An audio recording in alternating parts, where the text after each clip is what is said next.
이해가 들어가는지도 궁금하네요. 네, 오늘 질문은 애청자 질문이거든요. 목사님, 그 세계적으로 베스트셀러 1위인 성경책이 어떤 책이고, 또한 이 성경을 어떻게 해석해야 될까요? 라는 짧은 질문입니다. 네. 오늘은 여러분 목사님 성경이 어떤 책이고 또한 성경을 어떻게 해석해야 할까요? 라는 의뢰를 가지고 말씀의 처방전 한번 풀어볼 건데요. 좀 재밌는 찬양인데 짧은 찬양 한번 듣고 또 이어가 보도록 하겠습니다. 출발하겠습니다. 참으로 좋은 질문해 주셔서 감사합니다. 어떤 남자가 여자를 사랑하면 그 여자가 무엇을 좋아하고 무엇을 싫어하고 또 이 여자가 어떤 환경에서 자라났는지를 알고 싶어 하는 것은 당연합니다. 그러므로 우리가 예수님 사랑합니다. 그러면 예수님에 대한 이야기가 담겨 있는 성경에 대하여 관심을 갖는 것은 당연한 것입니다. 우리가 2025년 하반기 마지막 질문이 성경에 관한 내용이라 더 은혜가 됩니다. 지금 우리가 보고 있는 성경은 구약이 39권으로 되어 있습니다. 이것은 AD 90년에 암니아 회의에서 정경으로 채택되었고요. 우리가 보는 신약성경 29권은 AD 391년에 카르타고 회의에서 정경으로 채택되었습니다.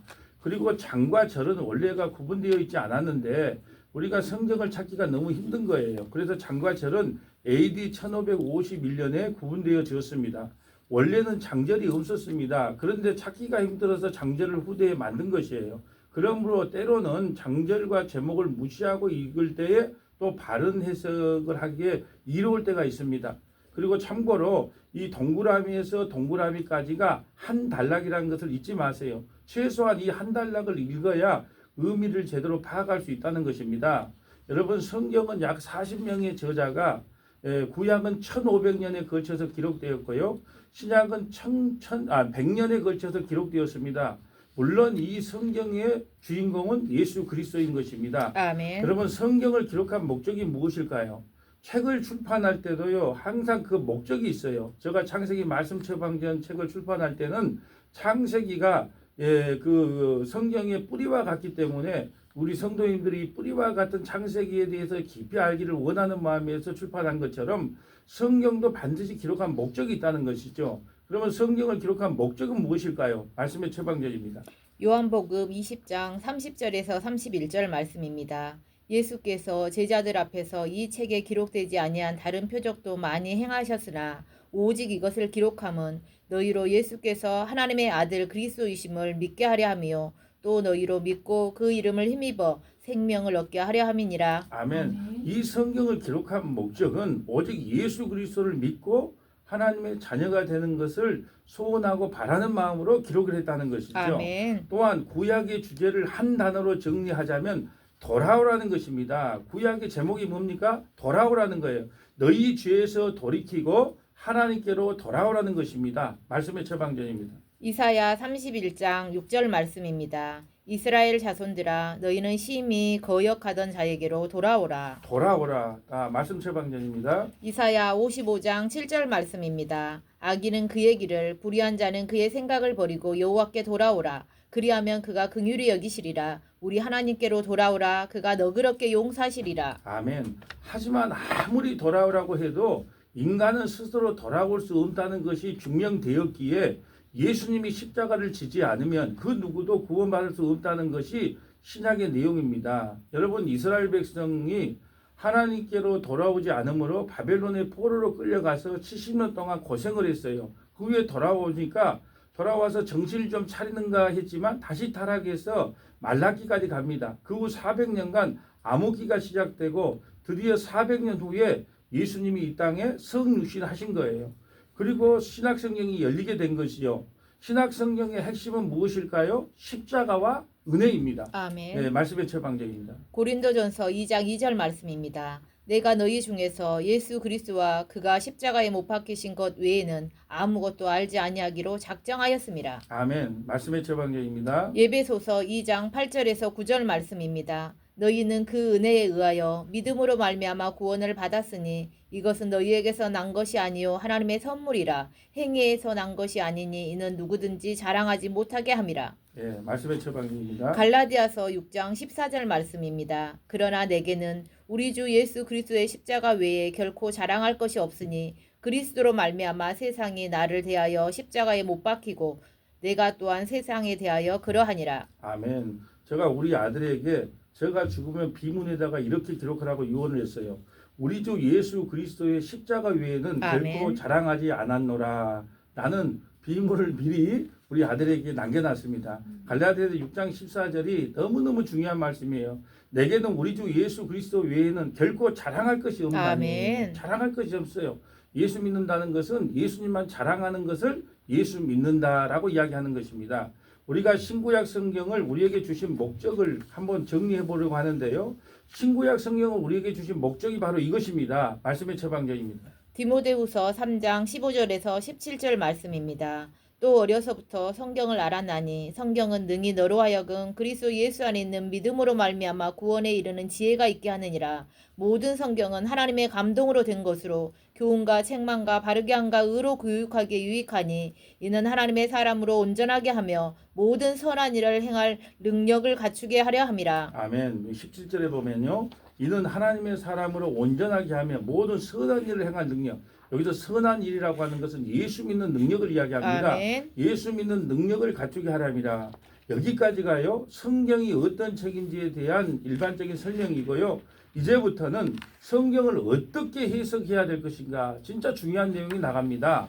그러면 이 성경을 어떻게 해석해야 될까요? 제가 성경 통독원을 섬기면서 단연간 성경을 묵상하면서 깨달은 원칙에 대하여 말씀을 드리겠습니다. 네. 여러분 성경을 어떻게 해석해야 될지 우리 목사님께서 5가지 원칙을 가지고 말씀해 주신다고 하셨습니다. 정말 기대가 되시죠? 찬양 한 곡 듣고 이어가도록 하겠습니다. 돌아와 돌아와. 말씀드립니다. 첫째, 성경은 반드시 문맥을 따라 읽어야 됩니다. 문맥을 따라 읽어야 합니다. 앞뒤 문맥을 다 자르고 한 구절 한 구절 해석하지 말고 문맥을 따라 해석해야 됩니다. 우리가 이런 이야기를 하죠. 내 시작은 미약하였으나 내 나중은 심히 창대하리라. 우리가 개업집에 가면 이렇게 걸어두는 데가 많은데요. 사실은 이 내용은 문맥을 따라 보면 욥기 8장 7장에 빌닥이 욥을 저주하면서 정죄하는 내용이에요. 근데 이 구역을 딱 하나 떼어가지고 내 시작은 미약하였으나 내 나중은 심히 창대하리라고 이렇게 본다는 거죠. 성경은 반드시 문맥을 따라 읽어야 됩니다. 또 하나 있어요. 내게 능력 주신 자에서 내가 모든 것을 할 수 있느니라. 빌립보서 말씀인데요. 그렇기 때문에 우리 사업이 좀 안 돼도 하나님께서 내게 능력 주시니까 모든 것을 다 할 수 있다라고 해석을 하면 안 되고요. 이것은 감옥 안에서 사도 바울이 나는 주님과 함께하면 기쁨과 감사가 차고 넘친다는 내용이에요. 예, 그것이 능력이라는 뜻입니다. 그래서 성경은 반드시 문맥을 따라 읽어야지 한 구절 한 구절 띄어서 읽으면 안 된다. 자, 두 번째 해석입니다. 반드시 배경을 따라 읽어야 됩니다. 이 어떤 배경에서 이 말씀이 기록되는지를 알아야 돼요. 우리가 아침마다 1시간씩 예배를 드리는데 에스더서를 보고 있어요. 근데 오늘 아침에 봤던 말씀이 뭐냐면 모르드게와 하만의 갈등이었어요. 근데 왜 모르드게가 하만에게 무릎 꿇지 않고 절을 하지 않았는가? 배경을 알아야 된다는 거예요. 하만은 아말렉 족속이기 때문에 하나님의 백성인 모르드게가 결국은 무릎을 꿇을 수 없다는 거예요. 아멘. 그러니까 둘이 뭐 정권 싸움을 한 것이 아니고 누가 높은가 누가 낮은가 싸움을 한 것이 아니라 이것은 하나님이 절대로 아말렉과는 한 민족을 이뤄서는 안 된다. 그 의미로 무릎을 꿇지 않았다는 거죠. 그래서 성경을 해석할 때는 반드시 어떤 배경에서 이 말씀이 기록되었는지를 살펴야 됩니다. 세 번째는요. 반드시 저자의 의도를 파악해야 돼요. 어떤 성경을 펴도 왜 성령께서 이 말씀을 기록했는지를 반드시 파악해야 됩니다. 여러분 빼앗긴 들에도 봄은 오는가라는 시가 있어요. 이 시인의 뜻은 잃어버린 나라의 광복이 오는가라는 의미잖아요. 네. 그 의도를 알아야 돼요. 들에 대한 이야기도 아니고 봄에 대한 이야기도 아니고 오직 광복에 대한 이야기죠. 그러므로 반드시 성경을 읽을 때는 저자의 의도를 알아야 되는 거예요. 그 저자의 의도, 본문에서 저자의 의도를 알게 나면 성경 전체를 확대하여 연결만 해주면 되는 것입니다. 아멘. 이것을 제가 가칭 성경 나만의 주석 만들기라고 칭해봤는데요. 오늘 본문을 보면 저자의 의도가 무엇일까라고 해서 그 의도가 발견되면 성경 전체를 통하여 그 말씀을 연결만 해주면 된다. 그래서 성경 세 번째 해석 방법은 저자의 의도를 파악해라. 넷째는 반드시 구속사적으로 읽어야 된다. 어떤 성경을 해석하든지 예수님으로 해석해야 된다는 것이죠. 우리가 요셉의 설교를 할 때 하나님께서 축복을 받은 요셉이가 국무총리가 되었습니다. 그러므로 꿈과 비전을 가지고 여러분도 하나님 앞에 선다면 높은 자리에 올라갈 수 있습니다. 라고 이야기하는 경우가 있는데요. 여러분 이것은요. 예수님을 설명하는 내용이에요. 요셉이가 형제들에게 팔려 고난 가운데 애굽에서 양식으로 자기 가족을 구원한 것처럼 예수님은 제자에게 팔려 십자가를 통해 자기 백성을 구원하셨다는 내용이에요. 아멘. 그래서 요셉이 설교를 할 때도 배경 설명은 요셉이지만 결국 결말은 예수님으로 마무리돼야 돼요. 아멘. 또 모세를 예를 들어볼까요? 모세가 이스라엘 백성들을 이끌고 광야 40년을 이끌어 간 것처럼 예수께서도 자기 백성을 십자가로 인도하여 결국 우리를 구원하신다는 내용이에요. 아멘. 그래서 모든 성경은 구속사적으로 여러분 모든 성경은요 예수님으로 해석해야 돼요. 아브라함이 우리를 구원한 게 아니에요. 다윗이 우리를 구원한 게 아닙니다. 모세가 우리를 구원한 게 아니에요. 오직 예수 그리스도께서 우리를 구원하셨기 때문에 아멘. 구약 성경의 성전이 예수님으로 보일 때까지 성경을 묵상해야 되고요. 율법이 예수님으로 보일 때까지 묵상을 해야 되고 안식일이 인물이 사건 모두가 예수님이 보일 때까지 해석을 해야 된다는 거예요. 아멘. 그래서 모든 성경은 구속사적으로 해석을 해라. 마지막 다섯 번째는요. 반드시 통전적으로 읽어야 합니다. 여러분 구약과 신약을 연결해서 읽어야 된다는 거예요. 왜냐하면 구약은 화면이고 신약은 자막입니다. 구약과 신약을 연결해 봐야 돼요. 예를 하나 들어볼까요? 창세기에 보면 창세기 4장에 보면 가인과 아벨이 제사를 드렸어요. 가인의 제사는 안 받고 아벨의 제사만 받았다. 왜 받았느냐? 왜 안 받았느냐? 예, 그러니까 농사를 지는 가인의 예배는 안 받고 양으로 드렸기 때문에 받았다. 아니에요. 그것을 신약으로 연결을 해야 돼요. 그러면 히브리서 11장 4절에 왜 아벨의 제사는 받고 가인의 제사는 받지 않았는가? 딱 정답이 나와요. 믿음으로 아벨은 가인보다 더 나은 제사를 드렸기 때문에 받았다고 연결이 되어 있어요. 그러므로 반드시 성경을 구약과 신약을 연결해야 돼요. 또 레위기의 제사 제도가 많이 나오는데 레위기 출애굽기 이 제사 제도는 히브리서를 통해서 해석을 해야 된다는 거예요. 그러니까 연결을 해서 보면 됩니다. 성막의 제도나 제사의 제도가 나오는 출애굽기와 레위기는 반드시 히브리서가 정답이에요. 그렇기 때문에 그 해석집인 히브리서와 함께 연결해서 봐야 된다는 것입니다. 반드시 우리가 성경을 해석할 때는 통전적으로 신약과 구약을 연결해서 성경을 해석하는 습관을 길러야 된다라는 것이죠. 아멘. 사랑하는 여러분, 성경은 모두가 예수님에 대한 이야기예요. 말씀의 처방전입니다. 요한복음 5장 39절 말씀입니다. 너희가 성경에서 영생을 얻는 줄 생각하고 성경을 연구하거니와 이 성경이 곧 내게 대하여 증언하는 것이니라. 아멘. 요한복음 5장 39절은 구약 성경을 이야기하는 거예요. 아직 신약은 완성이 안 됐기 때문에 구약 성경 모두가 다 누구에 대한 증거인 줄 아니? 바로 예수 그리스도 나에 대한 이야기야라고 예수님이 직접 말씀하셨어요. 또 예수님은 성경에 대해서 이렇게 이야기합니다. 말씀의 처방전입니다. 누가복음 24장 27절 말씀입니다. 이에 모세와 모든 선지자의 글로 시작하여 모든 성경에 쓴 바 자기에 관한 것을 자세히 설명하시니라. 그렇죠. 부활의 주님께서 말씀하셨어요. 모든 구약 성경은 다 나에 대한 이야기다. 아멘. 여러분 성경 66권 중에 가장 가운데가 있는 것이 무엇인 줄 아세요? 시가. 예? 시가서. 예, 시가서 5편이에요. 이게 카이즘 구조라 그래서요. 66권 중에 가장 가운데가 가장 성경의 핵심이에요. 다 중요하지만 그래서 그 5가지 성경이 너무 중요한데요. 보세요. 자, 처음에가 욥기가 나오죠. 욥기는 우리에게 주신 인생이 뭐냐? 인생의 고난은 선택이 아니라 필수라는 것을 우리에게 말씀해 주는 게 욥기예요. 아멘. 인생의 고난은 선택이 아니에요. 예수 믿는 사람에게는 필수입니다. 또 시편이 나오죠. 시편은 성도의 본분은 하나님을 찬양하는 것이다. 아멘. 그래서 시편이 중요한 거예요. 또 잠언은 뭐냐 하면 우리가 31장까지 되었으니까 하루하루 이것을 보고 교훈 삼자가 아니고 잠언이라는 것의 주제는 뭐냐? 예수를 아는 것이 참 지혜라는 거예요. 아멘. 그 잠언의 핵심은 뭐냐? 예수를 아는 것이 지혜이기 때문에 예수를 알아라는 거예요. 전도서의 주제는 뭐냐? 인생은 모두 헛되다. 그러므로 예수 믿는 것 위에는 다른 의미가 없다. 그래서 인생은 헛되고 헛되니 모든 것이 헛되다. 헛되지 않는 것이 뭔데요? 예수 믿고 구원받는 것, 그것만이 아멘. 헛되지 않다. 그게 아멘. 전도서의 내용이에요. 마지막 아가서는요.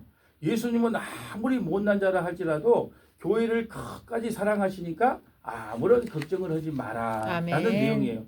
그래서 성경을 읽을 때 모두가 중요하지만 가운데 있는 욥기, 시편, 잠언, 전도서, 아가서, 물론 이거 예수님에 대한 이야기가 하나도 없지만 다 뭘로 해석을 해야 된다? 예수님, 아멘. 제가 한 말이 아니고 예수님이 직접 하신 말씀이에요. 그러므로 모든 성도는 구속사적으로 예수님으로 마무리해야 된다는 것이에요. 아브라함이 우리를 구원한 게 아니에요. 다시 말씀드립니다. 다윗이 우리를 구원한 게 아닙니다. 모세가, 바울이, 베드로가 우리를 구원한 게 아니에요. 그러므로 성경을 읽을 때 예수님이 떠오를 때까지 읽어야 돼요. 아멘. 제가 성경을 해석할 때 가장 좋아하는 본문이 바로 이 베드로후서 1장 17절에 한번 읽어주세요. 지극히 큰 영광 중에서 이러한 소리가 그에게 나기를 이는 내 사랑하는 아들이요 내 기뻐하는 자라 하실 때에 그가 하나님 아버지께 존귀와 영광을 받으셨느니라. 이 소리는 우리가 그와 함께 거룩한 산에 있을 때에 하늘로부터 난 것을 들은 것이라. 또 우리에게는 더 확실한 예언이 있어 어두운 데를 비추는 등불과 같으니 날이 새어 샛별이 너희 마음에 떠오르기까지 너희가 이것을 주의하는 것이 옳으니라. 먼저 알 것은 성경의 모든 예언은 사사로이 풀 것이 아니니. 여러분 19절에 보면요. 18절에 변화산에서 봤던 그 화려한 엘리야와 모세를 봤던 그거보다 더 확실한 게 있는데 기록된 하나님의 말씀이다. 그렇기 때문에 너희가 성경을 읽을 때 샛별이 너희 마음에 떠오르기까지 너희가 이것을 주의하는 거죠. 샛별, 아멘. 예수 그리스도가 떠오르기까지 이 말씀을 묵상하고 또 묵상하라는 거예요. 여기에 목사님들의 고통이 여기에 있는 거예요. 성경을 펴서 샛별이 발견될 때까지 말씀과 기도와 성령의 인도를 받아서 예수를 증거한다는 것입니다. 사랑하는 전남 동부 극동방송 가족 여러분, 이제 말씀을 정리합니다. 가전제품을 살 때도요, 꼭 사용 설명서를 읽어야 제품을 온전히 사용하듯이 성경도 예수 사용 설명서를 잘 읽어야 아멘. 사사로이 해석하지 않을 것입니다. 아멘. 여러분 옷 하나를 고를 때도 온갖 사이트를 다 살피듯이 성경 하나를 해석할 때도 예수님이 떠오르기까지 또 읽고 또 읽고 또 봐야 되는 것입니다. 아멘. 여러분 모르고 믿으면 미신, 무조건 믿으면 맹신, 알고 믿으면 신앙인입니다. 아멘. 우리 모두 신앙인이 되시기를 주님의 이름으로 소망합니다. 아멘. 여러분 오늘